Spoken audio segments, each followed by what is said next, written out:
it's a little bit crazy why we don't, right? And we know that there are way more people in agriculture who actually don't have an estate plan and who really don't even have a succession plan in place than do. And it's mind-blowing to me because you have spent your entire life, right? All of your money, probably all of your time, all of your effort. You have sacrificed so much. You have poured in all of this blood, all of this sweat, all of these tears into this asset, essentially. And so to me, why wouldn't you do everything you could to protect that asset that you have given literally everything to in most cases? Hey, I'm Shaye Keister, and I'm your host for the Casual Cattle Conversations podcast, where we connect you with members of the beef industry who can help you build a more profitable operation. As you listen to each episode, be sure to set an intention for the show. What do you want to get out of it, and how do you want to use this information to make changes on your operation? If you're looking for more ranching resources outside of what's being shared on these podcast episodes, sign up for my free weekly newsletter. I'll send ranching information and podcast episodes straight to your inbox every week. In addition to that, you will also receive a free PDF with 22 ranch management tips from the gurus who have been on my show. The link to sign up for that is in the show notes. With that, let's hear from our guest today and discover how we can improve the beef industry and our own unique cattle operations. Hey folks, I've got a quick message from our friends at the Red Angus Association of America, and we're going to talk about the cow because on her shoulders rests the genetic basis of any cow herd. It's a weight she carries effortlessly year after year, so it's no wonder they call her the foundation female. It's critical she measures up to your expectations for longevity, performance, and fertility. Now, how can you create more high-quality females while eliminating the intensive time, guesswork, and upfront costs that accompany heifer development? Well, progressive producers can elevate their herd by enrolling in Red Angus Red Choice, a program designed to aid in developing the highest quality heifers through genomic testing, AI technology, and veterinarian partnerships. Heifers that meet the criteria are more likely to stay in the herd, propagate the best genetics, and make a positive impact on your bottom line, which is increasingly more important as input prices soar. So learn more about the Red Choice program and capitalizing on your female's genetic potential at redangus.org.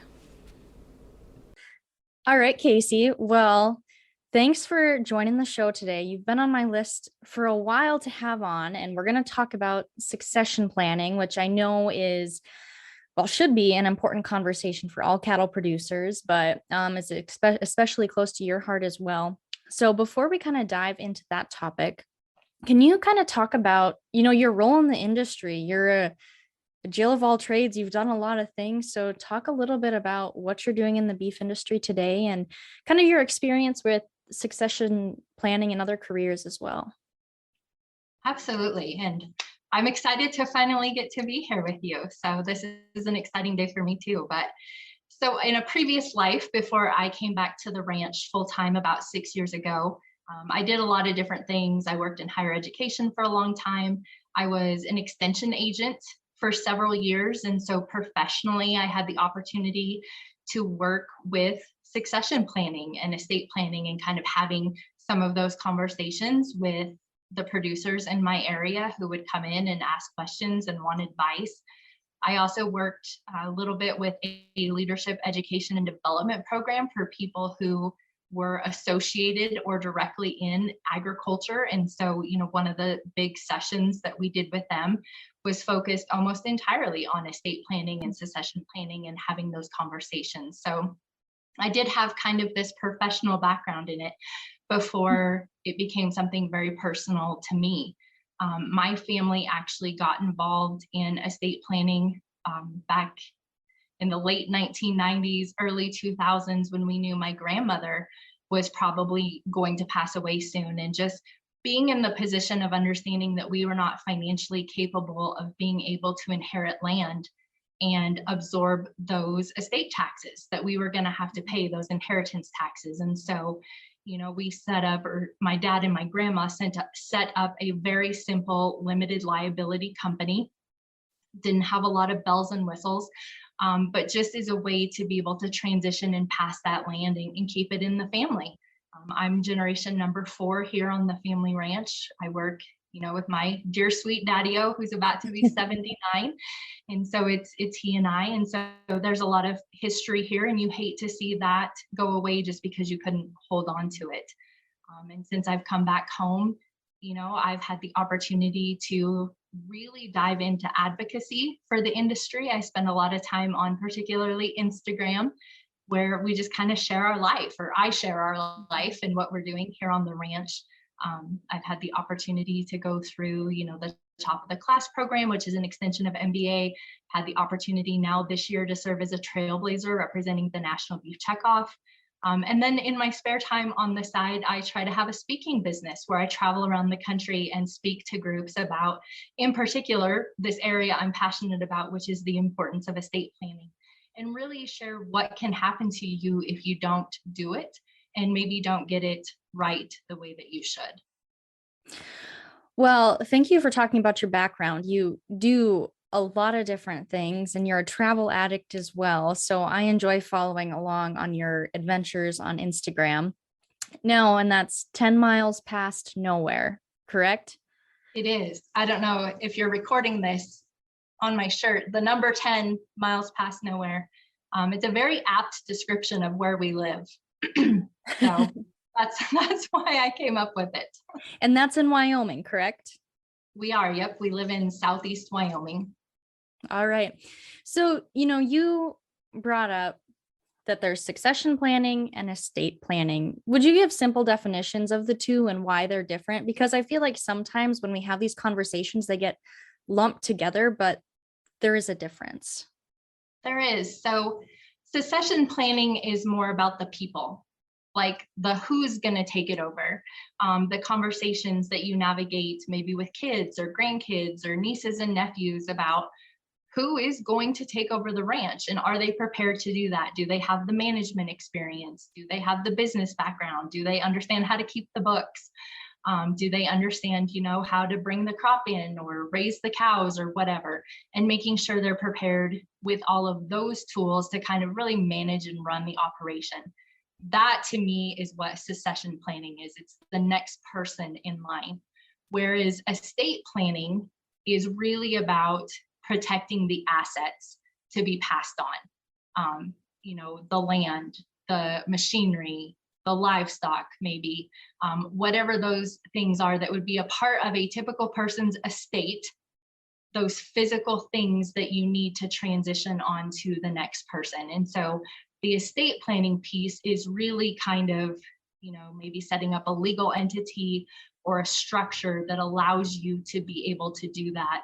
It requires a lawyer and it requires some funding, whereas succession planning can be done in-house, with conversations just between you and your heirs. But an estate plan is going to require bringing in a lawyer to make sure that it's formalized and it's legal, and all of those things are in place. Thank you for explaining that, and saying that the estate plan requires a lawyer and the succession planning that can be done in-house or with a separate consultant if needed. I've seen it or heard of it being done multiple ways. So in your mind, why should all producers care about having this estate plan? Why, when, if it comes down to one thing, why should they care and have that in order? I think for me, it's a little bit crazy why we don't, right? And we know that there are way more people in agriculture who actually don't have an estate plan and who really don't even have a succession plan in place than do. And it's mind-blowing to me because you have spent your entire life, right? All of your money, probably all of your time, all of your effort. You have sacrificed so much. You have poured in all of this blood, all of this sweat, all of these tears into this asset, essentially. And so to me, why wouldn't you do everything you could to protect that asset that you have given literally everything to in most cases, to make sure that it can then carry on and do what you want it to do for the next generation, to make sure that somebody can get it if there's somebody there who wants it. That's a whole nother conversation if you don't have somebody in line to be able to pass it on to. But to me, it's just about, if you spent your entire life really fighting to hold on to this, in most cases, piece of land, why wouldn't then you do what you had to do to make sure that the next generation could enjoy that same piece of land and care for it and steward it just the way that you did? Because I think that's the dream of almost everyone in agriculture, right? We're all living this life because we want to see it passed on to the next generation. And so in order to do that, especially in today's climate, today's tax climate, and today's political climate, we have to do the things that we need to do to ensure that that's going to happen. Well, I mean, those are all very good points. And on that note, it's not necessarily just agriculture. There are a lot of small businesses that don't have exit strategies either. And like you said, in some cases, there's not someone in the family to take it over, but in a lot of cases there are. And, having that in place, I've heard it from other individuals and consultants as well, is that when that is in place, it actually makes it more enticing for the younger generation to come back if they know that there is a future there and that they're going to financially be able to make it work. Absolutely. I mean, it's a phenomenal financial burden to come back and try to navigate paying the federal government, paying your state in certain cases. If you live in the state of Wyoming and you don't have these kinds of things in place, the state of Wyoming is going to take a chunk of your estate, and that's going to have to be paid for. Can you financially navigate buying out other siblings or other people if the land is divided amongst different groups? And so, I think part of estate planning, there's multiple pieces to it. It's getting the legal structure in place to make sure that we're minimizing those inheritance taxes and being able to transition that on. But it's also things like making sure that the appropriate people have life insurance policies, so that when they do pass on, maybe because most of us don't have a lot of free cash laying around in agriculture or a small family business. If you live in urban America, certainly, and so life insurance policies can be a great tool that I think often get overlooked in, being able to provide that necessary income at that point in time to be able to make those financial expenditures to hold on to the asset. Absolutely. So would you talk a little bit about how you personally were impacted by estate planning? I mean, you have this story where you've worked on it on the professional side, but then it did happen to you on the personal side as well. So can you talk a little bit about that experience that you've had to overcome? Absolutely. So, as I said, we started, or I shouldn't say we, my parents and my grandmother started this estate planning process a long time ago. And so they set up the first of 2 LLCs that we now hold. And so after my grandmother passed away and my dad inherited her property, my parents had also bought a ranch on their own shortly after they were married. And so they set up another LLC kind of to put their own personal land into. They decided they really wanted to have an estate plan buttoned up, exactly how things were going to go when they passed away. They went to the effort of setting up living trusts, not just having a will, but managing their assets so that when they passed away, everything would transition really smoothly to my brother and to myself. My brother was the one coming back to take over the family ranch. And so, of course, making sure he was going to be set up to be able to have a fully functioning ranch was important, but not wanting me to be, cut out completely, making sure I had a piece. And so they spent a lot of time, they spent a lot of money, to get what they thought was a really buttoned up estate plan. And then it will be 7 years ago this coming May. My brother had just made the decision to come back to the family ranch and take it over. He was on his way home. He had gone to town, and about 5 miles shy of the home place, his heart stopped beating, and he ended up in a neighbor's pasture, and that's eventually where they would find him. And so, all of a sudden you are thrust into a situation you never want to find yourself in, right? Nobody wants to bury their child. He was 31 years old. So no one expected this at all to happen. And so all of a sudden we realized that this buttoned up estate plan that they thought they had was in place if things went in the proper order. But when things didn't go in the proper order, we had some problems. And so when the child died first, we had some problems. As you know, we found out the day after my brother passed away that he was married to a woman that he had known at the time they got married, less than 2 months. They had been married at the time of his death, less than a month.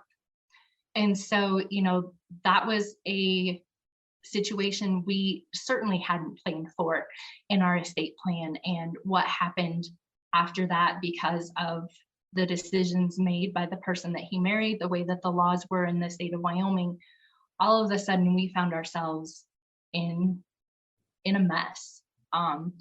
It is tragic and it is heartbreaking to have to grieve a loved one. And then all of a sudden you're compounded by this whole other nightmare that you could have never seen coming. And so for me, that's largely why I'm so passionate about this now is, it's easy to say no good will ever come from losing my brother. And that's always going to be a huge hole and a huge heartache, and something that we'll never get past. But if I can use his death to make sure that I can share a story that maybe has enough impact to motivate people to go get this done and get it done right, to ensure that no other family ever has to go through what we went through, then I can bring some good out of losing my brother. And that's, to me, that's the best I can hope for. Well, I would say you're doing a lot for a lot of people by opening up and sharing this story. So thank you for that. Hey folks, I've got a quick question for you. Do you know the magical feeling that comes when things just work out? Like when the vet says all your cows are bred? Don't you wish you could feel that more often? Well, I'm here to tell you you can by using Cattle ID. With Cattle ID, you can store, share, and collaborate on your herd records from your mobile device. Yes, I said collaborate because multiple people on your operation can analyze and access this information at one time. So you can say goodbye to the back and forth miscommunication and misplaced records. And that's not all. Cattle ID also serves up actionable analytics to help you and your team make smarter, more informed decisions for your ranch. So let Cattle ID take some of the burden off of your shoulders and make ranching easier. You can get started online and learn more about Cattle ID by going to cattleidapp.com, and that link will also be in the show notes.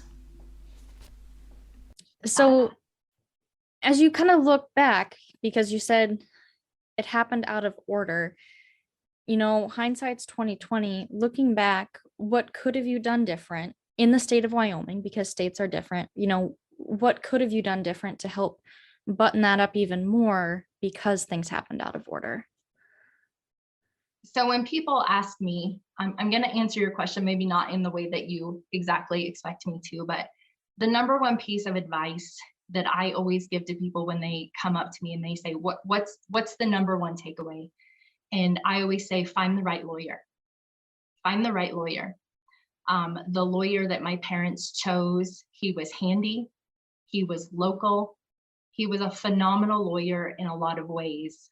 But based off of my knowledge of estate planning, what I had gained professionally at that time, I would say he did not have a good understanding of agricultural estate planning. And he did not know what he didn't know. He didn't know what questions he was missing. He didn't know what situations he needed to plan for, because he just really hadn't done, he'd done maybe a couple of these, but he hadn't done a lot of them. Mm-hmm. And so my number one piece of advice that I think really changes the course of everything, this is going to take a lot of time, and this is not going to be cheap. And you don't want it to be cheap if in the end it costs you everything, right? It's better to pay what this process deserves and have it done right than to go the cheap route and suddenly find how many holes you're sprouting, because odds are you're not going to know either. And so finding the right lawyer, making sure you do your due diligence, ask around, talk to your state associations, see who they know who has had an estate plan done, who would talk to you. The reality is, in the world that we live in today, the best lawyer for you may not even reside in your own state.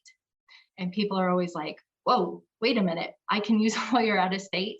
And the reality is, so many of these lawyers that are really skilled in this field, they will be licensed in multiple states, or they know a lawyer maybe in the state that you're in that they can team up with. So you can still get the benefit of their experience and their knowledge. They can make sure they've done enough of these that they can help you get everything buttoned up and think everything through, because that's their job. That's what you're paying them for. Mm-hmm. And to make sure that you get everything done that you need. And just talking to people who have been through this, you will be amazed at how everybody approaches this differently. And it may spur thoughts and ideas and situations you hadn't even considered. So making sure you really do your due diligence in thinking this through, because this is one of the most important things that you're ever going to do. And so you want to make sure that you do everything you can to get it right. And if you have somebody, my parents kind of left me out of this process for, various reasons. And so, for me, it's easy to look back and be like, if you had just asked me, I would have been like, this is a problem, but they didn't. And so, take advantage of the people in your life who might have answers and talk to them before you sign off and you file these things, to make sure you have it. And you're never gonna plan for every eventuality. I know that, but the goal is to plan for as many as you can and have that all buttoned up in your estate plan. Well, that was a very good answer, even if you went about it your own way. I really appreciate that. And that did answer the question. So thank you. I tend to do that. I just do things my own way. It's okay. I know. And I love that about you. So with that, when, and I mean, and I know you're not a lawyer, and this is all speaking from personal experience, but in your eyes, when do you make that estate plan? Because it can be complicated. Like, I think about it, like, my parents didn't know that I was coming back to the ranch until about a year ago, if that. I was still up in the air about some stuff too. So it would have been hard for them to make anything before that, really, with, so there could have been challenges there. And a lot of that was made on the succession side too, not just the estate plan. But so when do you think people should start this process? Now, here's the thing. An estate plan isn't static. It's not permanent. Now, may it cost you some additional money to go in and change it? Yes, but it doesn't have to be permanent forever. And there are pieces of estate planning, I think, part of the reason we were in the situation we were in is because my brother didn't have a will. I'm a firm believer, if you turn 18 years old, you need to go get yourself a will. Even if you don't have much of anything, at least start the framework. Wills are easy to update. Get yourself a will. The next step is, I think, once you start to accumulate some assets, turn that will into a living trust. I think there are a lot of states that require mandatory probate if all you have is a will. Wyoming is one of those states. And I think there are a lot of states like that, right? Because the state wants a cut of your estate if they can get their hands on it. And so having a living trust eliminates the need to go through probate. And it makes sure that all of your assets end up with the people that you want them to. And again, it's a living trust. It's capable of being changed as you marry, as you have kids, as relationships maybe morph and change, or divorces happen, or whatever the case. But having that next step. And then, if you're talking about succession planning, I think having those conversations with people as soon as you can, it is so important. Because I think the quicker you start having those conversations, the easier those are. I think some of the problems that we get into is we wait to have those conversations, and then something happens that's going to make that conversation uncomfortable. And so we just don't have it, right? We just die. And we hope that they're going to figure it out on the other side. And not being able to have those conversations can do a lot of damage to the people who are left behind. So having those conversations openly and honestly with a mediator, if that's what it takes.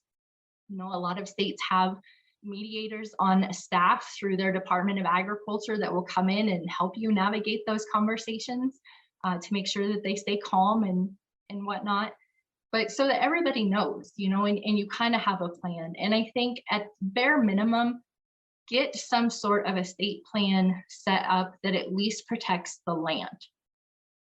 Because the land is probably the single most valuable thing that you have.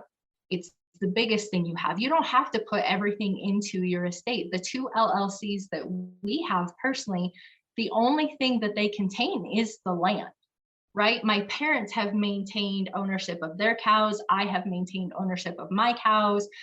My dad's got the machinery, etc., in his living trust. And there's still a path for that to transition that is doable for me. But you just have to get the land into, I think, an estate. And that takes a huge financial burden off of what happens. And like I said, as things change, you can make changes to your estate plan if, the child you expected to come home isn't the one that's coming home. Those things can be altered. But my advice, get the land protected, because that's the big piece. All right, Kacy, we've talked about your personal experience. We've talked about what an estate plan is, when you should do it. We talked about unexpected things that came up for you, like when things happen out of order. Is there anything else you'd like to leave the people listening to this listening to this podcast with before we wrap up? Yes. Thank you. Thank you for asking that. I do have one more thing that I think is really important. If I'm talking about a reason to do this, as somebody who has had to navigate grief, it is colossal, and it is consuming, and it is awful, and it is drowning. And then when you add anything else to that, it becomes damaging and it becomes unbearable. And so I always tell people, if for no other reason, get an estate plan for the people that you love, so that on the day that you die, all they have to do is grieve you. The fighting is done. Nobody has to figure it out. No one has to wonder. No one has to worry. You don't have to worry about potentially severing relationships between siblings or parents and children, or parents and, grandparents and grandchildren, whatever. Everybody knows it's all done. All they have to do is grieve you. And that's enough. Like, that is the best gift that you could ever give to the people who love you, is to set them up so that when the day comes, and it's coming for all of us, all that's left is grief, because that's all they can handle. And so make sure that's all they have to handle. So well, on that positive note. Well, did you have more you wanted to add? Nope, that's it. Well, thank you very much, Kacy. I appreciate you being on the show and opening up about your personal experience and what you learned there, and also what you've learned from your professional experience as well. It was amazing. Well, thank you. Thank you for having me. Hey folks, I have a message from our friends at the Red Angus Association of America. As input costs soar, beef producers are eyeing value-added programs to help reach their profitability goals. The Red Angus Feeder Calf Certification Program, the most mature value-added program in the beef industry, is expanding and helping more producers earn premiums on their calves. The FCCP combines 3 important components into a single value-added program: genetics, source, and age verification. Cattle producers recognize the value of the yellow FCCP tag and continue to see market-topping premiums for a minimal investment by enrolling their Red Angus sired calves. And for those producers who seek age and source verification but are lacking the Red Angus sired component, be sure to check out the Allied Access Program, which is eligible to age and source verify every single calf born in the United States, regardless of breed. For more information on Red Angus value-added programs and the FCCP, please visit redangus.org and start opening new doors to marketing avenues and maximizing your return on investment. And that's a wrap on that one, folks. Thank you for tuning in today and joining in on the conversation. Be sure to take this a step further and take the advice you learned and implement it on your operation. If you want to have a conversation about it, head over to my social media and send me a DM by following @CattleConvos and connecting with me there. Have a great day.